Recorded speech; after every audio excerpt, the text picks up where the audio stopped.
Inilah berdiri rumah yang ditinggali keluarga Pak Kasdi, sebuah rumah yang mungil dan sederhana. Pun begitu dengan isinya, tak banyak perabot yang mengisi rumah Bapak. Paling-paling kasur lapuk dan tipis yang menjadi tempat perbahan Bapak, Ibu, juga Azizah. Inilah berdiri rumah yang ditinggali keluarga Pak Kasdi, sebuah rumah yang mungil dan sederhana. Pun begitu dengan isinya, tak banyak perabot yang mengisi rumah Bapak. Paling-paling kasur lapuk dan tipis yang menjadi tempat perbahan Bapak, Ibu, juga Azizah. Di rumah ini juga aku bertemu istri Bapak, yaitu Ibu Mariati.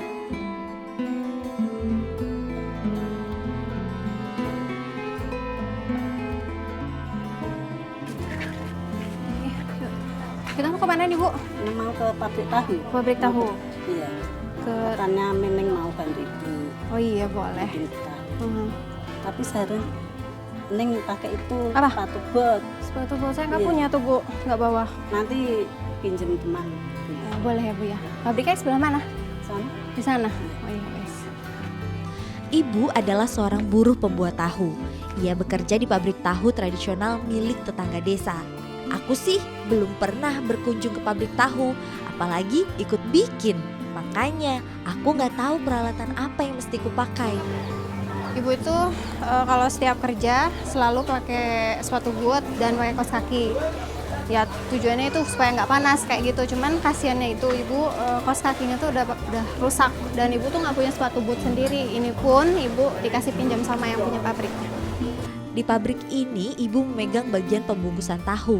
Kalau cuma bungkusin tahu, kenapa pula mesti memakai sepatu bot?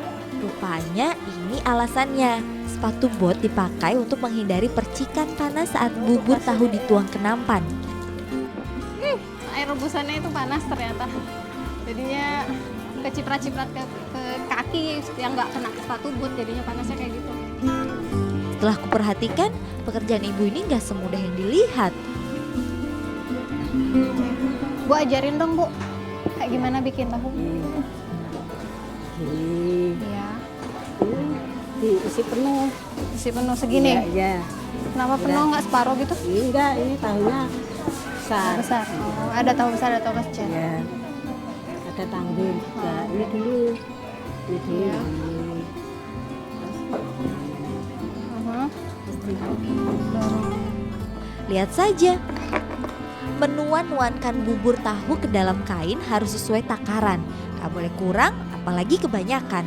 Membungkusnya pun perlu seni tersendiri. Tada! Ini tahu buatan saya. Lumayan setelah beberapa kali nyoba. Tahu yang sudah dibungkus lalu disusun rapi dan diperas airnya. Kata ibu supaya tahunya padat. Pabrik tahu tradisional tempat ibu bekerja ini memiliki beberapa bagian.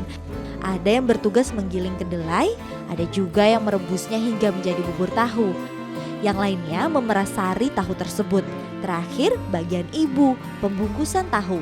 Hari ini ada pekerja yang tidak masuk, maka ibu memintaku untuk membantu di bagian pemerasan sari tahu. Bagian ini kurasa jauh lebih berat daripada yang tadi. Oh! Panas! Panas banget. Awalnya tuh nggak panas, tapi pas udah diperas di bagian dalamnya si kedelainya ternyata dia nyimpan panas gitu. Jadi pas diperas keluar air panasnya. Tanganku juga pegal karena terus-terusan ngangkat gayung. Apalagi pas muter besi dan meras sari tahunya, rasa susah dan panas.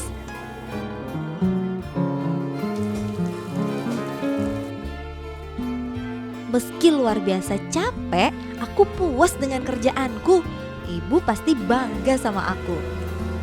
Ini upahnya dapatkan 10.000 ya. Buat kita ya Pak ya? Ya. Gabung. Aku tertegun saat melihat lembaran 10.000 itu. Gak salah ini Bu. Bu, kita cuma dapat 10.000. Ini dari kita pagi sampai sore cuma dikasih 10.000. Emang ini cukup Bu buat? Ya, cukup. Aku masih syok. Setelah berjam-jam bekerja, upah yang kami dapat cuma 10.000 rupiah. Tapi ibu menenangkanku. Kata ibu, upahnya memang sedikit. Ibu dibayar Rp1.000 per 100 bungkus tahu. Aku sih nggak tahu ini cukup buat apa kalau buat aku sendiri gitu kan. Tapi buat ibunya ini bisa buat makan, buat ngidupin keluarganya. Oh ya Allah, beginikah susahnya mencari sesuap nasi? Matahari mulai beranjak pergi. Bu, kita istirahat dulu ya. Ya. Capek juga jalan jauh. Duduk sini aja, Bu ya. Ini. Iya.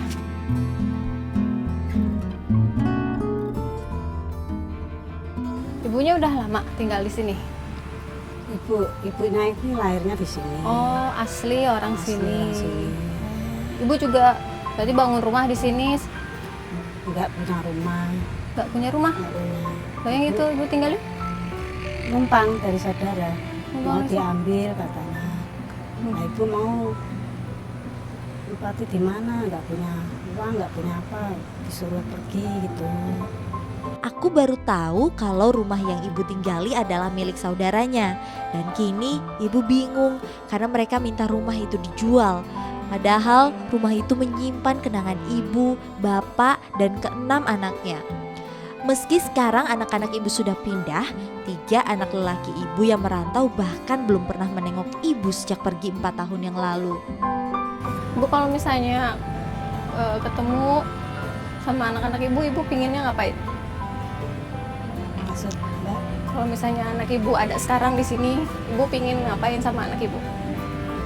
ya kepengen dia seneng lah sama anak. Jalan-jalan bareng ya Bu ya, kumpul lagi kayak dulu ya Bu ya. Ya Bu, yang sabar ya Bu ya.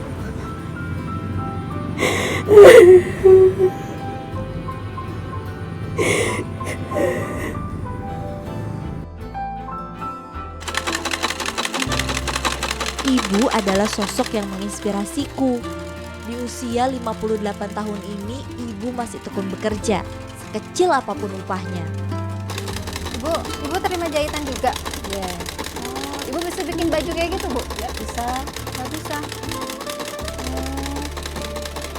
Ini Bu, kalau sekali jahit itu berapa ibu dapatnya? Ya 1.000 ya 2.000. Nah, cuma nambal-nambal gitu. Kok. Oh, lebih kecil ya Bu ya daripada Iya. yang di tahu itu. Hmm. Ibu punya mesin jahit ini dari kapan? Dari adik Oh, dari dikasih adik. ya. Ibu menawarkan jasa tambal baju sobek, hanya menambal. Sebab ibu bilang ia tak punya kemampuan membuat baju. Aku yakin Allah Maha Adil. Allah pasti akan membalas ketekunan dan kegigihan ibu angkatku ini.